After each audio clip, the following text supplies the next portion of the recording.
I love the science of the make-believe. I'm very happy to do anything that's not normal. Spank me. We had the most amazing group of technical people you could probably assemble under one roof. We started slapping that stuff on, and all of a sudden, you know, things started happening, and the next thing you know, the freaking character was born. Half your face is purple. Half of it's made out of latex. It may look just exactly like you, but it becomes an instrument of illusion.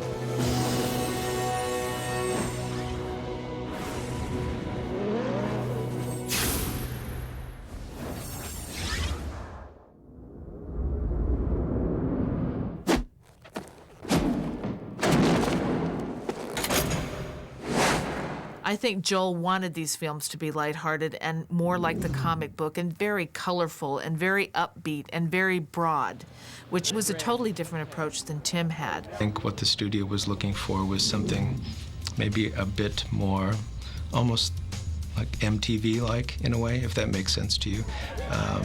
Something maybe a little edgier, a little more hip and interesting so that you might draw a younger audience into it. When Joel came in, and he, seemed to have a feeling for how to do that. Joel is very flamboyant himself and is very much into the production design end of it, the costume design. He's done all these things himself, besides being a director.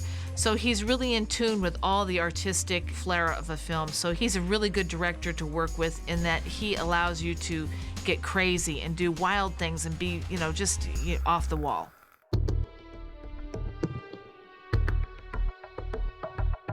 Bob Ringwood was the designer. He did the illustrations and worked with a couple of the illustrators upstairs and gave us a really good idea of what he wanted it to look like. We just had to make that interpreted into a 3D. Dave Murch was from England, was on the other show, and he dresses, so he has the whole mindset of how is this going to work as dressing on a daily basis, how is this going to work on a stunt guy, and I'm more of an engineer. Everyone wants the cape to articulate. They want to see it blowing in the breeze. Everyone says, how do we make the suit with the cape blow in the breeze? And that's very difficult to do that with flat latex. You'd have to have more than a fan to do that. We took what had been done for the original one and looked at it. It was originally a corset that was underneath a really hard foam suit. And we wanted to make something sleeker and something closer fitting to the body, and also something that where the hood came down and integrated into the cape, so you couldn't really see where it ended and disappeared. It was a pretty big leap from to the Val Kilmer from the original Michael Keaton costume. We also engineered a bunch of different kinds of costumes, like one for sitting in the car so that he didn't have to wear everything to just do the close-ups. We put ventilation in the back of the suits if the back part wasn't going to be seen, so that he could be cooler. And then we had to do boots with lead plates in the soles so that the feet would sink when they were in the water, because otherwise they just bob like a cork. Nobody enjoyed wearing them, quite honestly, because what's to enjoy, and what actor really wants to be covered up completely and only show his eyes and his mouth? Nobody that I know. Val Kilmer had a much more statuesque figure. That was his biggest contribution for us. It just was much easier for someone who was over 6 foot and thinner to make the suit look good, to be statuesque. I knew it was like something, and it just wouldn't come to me what it was. And one day I realized, in one magical moment, it's like being old. No one talks back to you when you're talking. You can't hear. You can't go to the bathroom. It's a long list of things that you can't do anymore when you're in the bat suit. But it looks good. I need a name. Batboy, Nightwing. I don't know, what do you think? What's a good sidekick name? The Robin costume is based on Errol Flynn's costume for Robin and Sherwood, which is the year Robin was introduced into the comics. But then to take that rather show-busy, rather garish costume in primary colors and to render it in that beautiful metallic, luminescent finish in those muted tones was just stunning. It was basically the same technology. The only thing that's really different is the size of the suit and the color when it was painted at the end.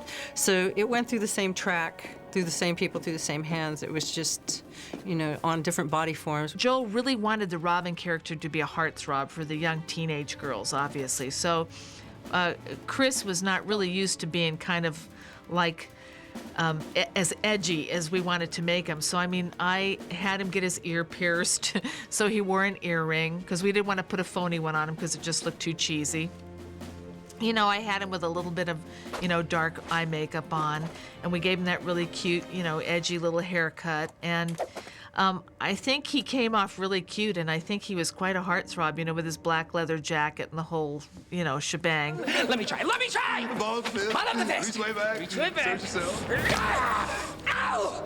Jim Carrey's Riddler costume was kind of fun. We had a big flat cutout shaped body that we would shove into the leotard and with all the question marks marked on it. So, and then put that whole thing through the heat press machine so all the question marks would come out in the same place. Because we had lots of them. There were maybe like 50 of these green tights to get them all to come out in the exact same place.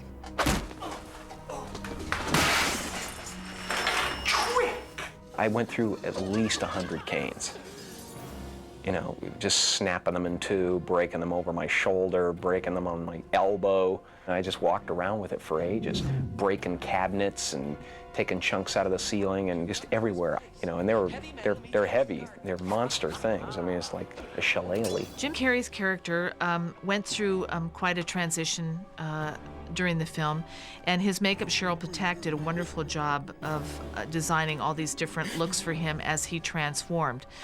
When he got into the actual painted like character with the orange hair, I pretty much designed that look for Jim, and she and I worked it out, and I explained to her what I would like to see, and we kind of worked on that together. Has anybody ever told you you have a serious impulse control problem? We were very lucky that Jim wanted to play this role. His makeup is very complex. The wig, the mask, the suit. He couldn't eat a thing the whole movie. He had to work out and watch, because the Riddler suit is the kind of suit that you can't gain 1 ounce. There was a lot of experimenting visually with the Riddler face, with my complexion color, with, you know, everything. And we finally, you know, settled on David Bowie and Spiders from Mars. I'm Bruce Wayne, miss. Oh, you can call me anything you want. When Two-Face's girlfriends worked, they really wanted myself and Cheryl to do them. And that meant the girls coming in at 4 in the morning, and they would come in at 4 in the morning, we would do their makeup, and then they would sit around while we did the guys, which was another 2 hours or something. So that kind of made for real short turnarounds, and they were pretty gracious about it. I mean, we would have fun. We'd put on the music at 4 in the morning and sing and dance and try to be awake. And my waist was shrunken down to 18 inches. And this is before I had babies, and I was in like 6-inch heels the whole time, so I had to use a slant board to, like, you know, take a break. Slant board is a piece of wood that they used a lot in like the 30s, 40s, 50s, 60s when they made those movies with big costumes, so the actress could relax without like bending or taking her shoes off. Let's see what justice has in store for you. I contacted Rick Baker, who is a brilliant special effects makeup wizard, and I said, Rick, what do you think about Tommy Lee to play Harvey Two-Face? He said, that's perfect. So Rick got a picture of Tommy Lee, did all the work in the computer on them. In those days, it was probably Noah's Ark computer graphics, but it looked brilliant. The Two-Face makeup was basically a prosthetic that just was a weird kind of psychedelic burn makeup that covered half of Tommy Lee Jones's face. And then, of course, his wardrobe was divided in half, too, for his split personality. that makeup was designed by Rick Baker. I applied it every day.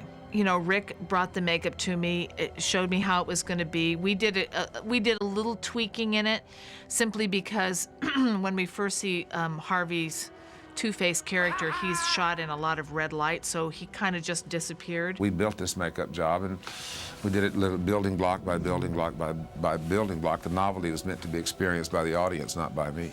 The first piece was, the headpiece was glued onto a vacuform plate, which we actually glued Tommy's hair down, and then the actual glue that we used in his hair, which is called Gafquat, stuck the helmet piece on. And from there, we glued all the other pieces onto it.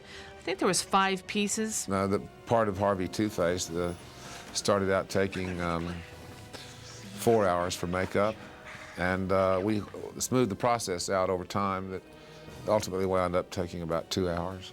You know, it's not going to be an hour makeup job this time, Tommy. It's going to be a long time. And he goes, that's all right, I can be bought. And I said, okay, I'm going to remember that. Who the hell are you? I'm Batman. There were so many other makeups in this movie, and so many big gang scenes and different groups of people. We had a scene in an alley where Robin steals a car and takes off and winds up in this alley that's all day glow.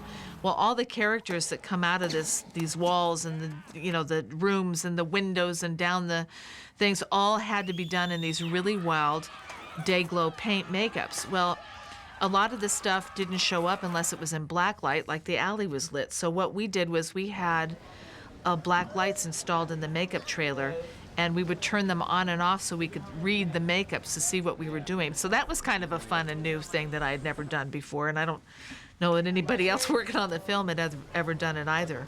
Ladies and gentlemen, boys and girls of all ages, welcome to the greatest show on earth. I just thought, wow, this is going to be wonderful. I mean, circus, this everything.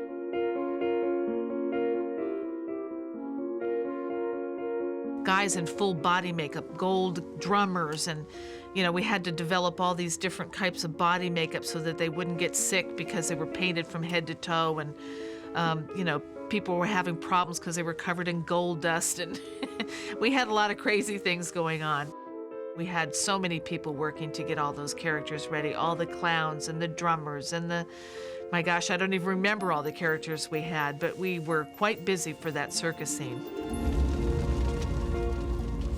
Why can't you just die? I think at one point there were 146 people just in the costume department that were making all kinds of different things. You would throw an idea out there, throw a concept out to these people, and you would get any number of different ways that you could have what you want thrown back at you, which is, really unheard of anymore.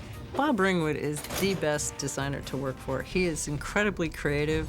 He knows how to pick people who know how to do what they do, and he gives them an idea, says, this is what I want. He gives you a really specific illustration, exactly what the costume is supposed to look like, and he comes and talks to you, and then he goes away and lets you do it. I really feel that entertainment and lighthearted, fun movies are a lot more enjoyable, obviously, to go see than, a heavy drama. I sort of think that's sort of the kid in me is just perpetual.